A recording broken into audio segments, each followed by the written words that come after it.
Bonsoir, chers étudiants du quatrième semestre. J'ai l'honneur de vous retrouver dans ce cours qui porte sur l'analyse financière.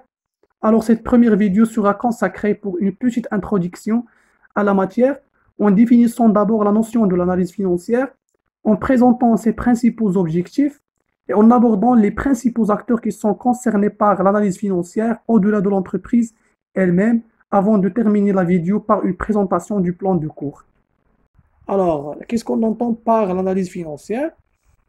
L'analyse financière est un outil de gestion qui permet de diagnostiquer, d'évaluer, d'examiner la santé financière de l'entreprise en se basant sur les informations comptables et financières issues des différents états de synthèse, notamment le bilan, le compte de produits et charges et l'état de solde de gestion.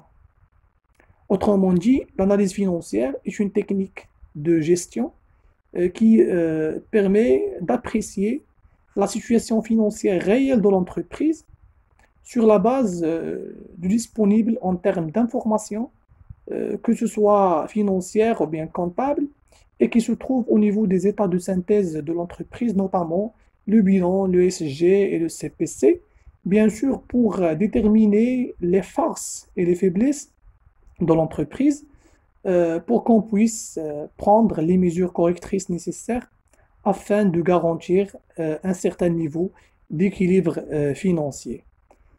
Pour reproduire ce que je viens de dire en arabe, l'analyse financière هو واحد الوسيلة ديال التدبير اللي كتمكننا من أننا نشخصوا ونقيموا الصحة المالية ديال المقاولة انطلاقا من المعلومات المحاسباتية أو المالية اللي تنتحصلوا عليها من خلال البيلان السي بي سي ولو اس جي بيان سور باش كنقدروا نعرفوا الحالة المالية ديال هذه المقاولة والتوازن المالي ديالها. Alors, quels sont les objectifs de l'analyse financière?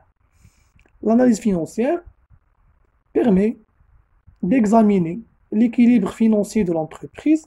Ça veut dire, il permet de déterminer la capacité de l'entreprise pour financer ses investissements et son cycle d'exploitation par ses ressources, que ce soit durables ou bien à court terme. Il évalue ainsi la solvabilité de l'entreprise, c'est-à-dire sa capacité pour faire face à ses engagements vis-à-vis bien sûr de ses partenaires, notamment les fournisseurs.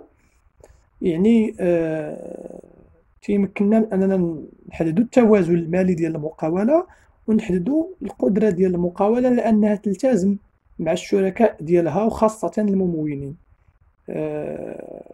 Il juge également l'autonomie financière et la situation de l'endettement de l'entreprise. Ça veut dire il évalue l'indépendance financière de l'entreprise, c'est-à-dire sa capacité pour s'autofinancer, et la situation de l'endettement de l'entreprise par rapport à ses propres ressources. يعني تيمكننا من أن نحددوا الاستقلالية المالية ديال هذه المقاولة، نشوفوا واش مستقلة ماليا، واش عندها الموارد الشخصية ديالها، ونشوفوا الحالة المديونية ديالها بالمقارنة مع ما تتوفر عليه من إمكانيات مالية. Il apprécie également la rentabilité économique et financière de l'entreprise. Ça veut dire la rentabilité de l'entreprise ou la rentabilité des actionnaires. يعني تيمكننا بأننا نحددوا الربح، هامش الربح ديال المقاولة وحتى ديال المستثمرين ديالها.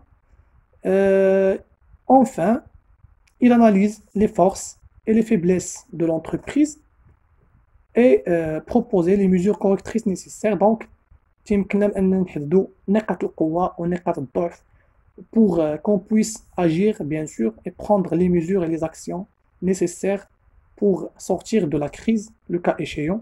Donc, هادو هما الأهداف الرئيسية، هادو les principaux objectifs. Bien sûr, la liste n'est pas exhaustive. Donc, par la suite, on va essayer de répondre à cette question. Est-ce que l'analyse financière concerne uniquement de l'entreprise ou bien l'analyse financière concerne d'autres acteurs au-delà de l'entreprise? À mon sens, l'analyse financière ne concerne pas uniquement l'entreprise, mais également les éléments de son environnement immédiat, parce que l'entreprise, souvent, entretient des relations avec ses partenaires, avec les acteurs de son environnement, immédiats, notamment les fournisseurs, les clients, les salariés, les actionnaires et les banques. Par exemple, une banque, bien sûr, aura besoin d'analyser la situation financière de l'entreprise avant de l'octroyer un crédit, bien sûr, pour déterminer sa solvabilité et sa capacité pour honorer et faire face à son engagement vis-à-vis de la banque. C'est-à-dire, واحد البنكة قبل ما تعطي l'entreprise واحد الكريدي خاصها تقيم لها الوضعية المالية ديالها وتشوف الإمكانية ديالها واش هاد l'entreprise قادرة على أنها توفي وتلتزم مع البنكة ولا لا. دونك هذا واحد السؤال مهم اللي تيهم البنكة قبل ما تتعامل مع لونتربريز. دونك هنايا غيكون لاناليز فينونسيير شي حاجة اللي مهمة بالنسبة لا بنك. Elle doit analyser la situation financière de l'entreprise. D'ailleurs, l'analyse financière est appelée par certains auteurs l'approche des banquiers. L'approche des banquiers. Ou bien sûr, les autres partenaires, حتى هما تيهمهم l'analyse financière. Par exemple, les actionnaires, avant de prendre une décision d'investir au niveau de l'entreprise, doivent analyser ses composantes de bilan, son CPC, pour bien sûr avoir l'information financière et comptable fiable et pertinente pour pouvoir prendre une décision d'investir ou non. دونك ماشي غير l'entreprise اللي تيهمها l'analyse financière باش تحدد الوضعية المالية ديالها، حتى الشركاء ديالها même ses partenaires sont intéressés par l'analyse financière. Alors, pour terminer la vidéo, je vais vous présenter le plan de votre cours. Alors, le premier point va porter sur l'analyse des composantes du bilan comptable. Même que on ne peut pas étudier l'analyse financière avant de maîtriser les composantes et la structure du bilan comptable. Donc, c'est le premier point, c'est le point focal de votre cours. Le deuxième point va être consacré pour déterminer les outils de passage du bilan comptable au bilan financier, notamment le tableau de retraitement et de reclassement. Et dans ce cadre-là, également, on va mettre l'accent sur le calcul du fonds de roulement, du besoin en fonds de roulement et de la trésorerie nette. Donc, le troisième axe est une occasion pour présenter la méthode des ratios, c'est-à-dire les indicateurs qui sont nécessaires pour compléter l'analyse et pour avoir une idée sur les différents niveaux d'analyse financière, notamment la structure financière, la performance et la rentabilité de l'entreprise, etc.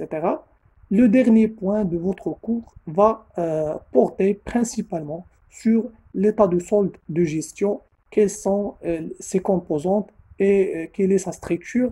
Bien sûr, cet état se compose de tableaux de résultats, de formation du résultat et de la capacité d'autofinancement, et c'est ce qu'on va voir, Inch'Allah, par la suite. Et donc, بهذا غادي نكون وصلنا للختام ديال la première vidéo qui a été une vidéo introductive à la matière. وما تنساوش انكم تابوناو وتفعلوا الجرس وتبارطاجيو لا فيديو مع لي كوليك ديالكم ou restez branchés et connectés. La deuxième vidéo, Inch'Allah, va porter sur le bilan et l'analyse de ses composantes.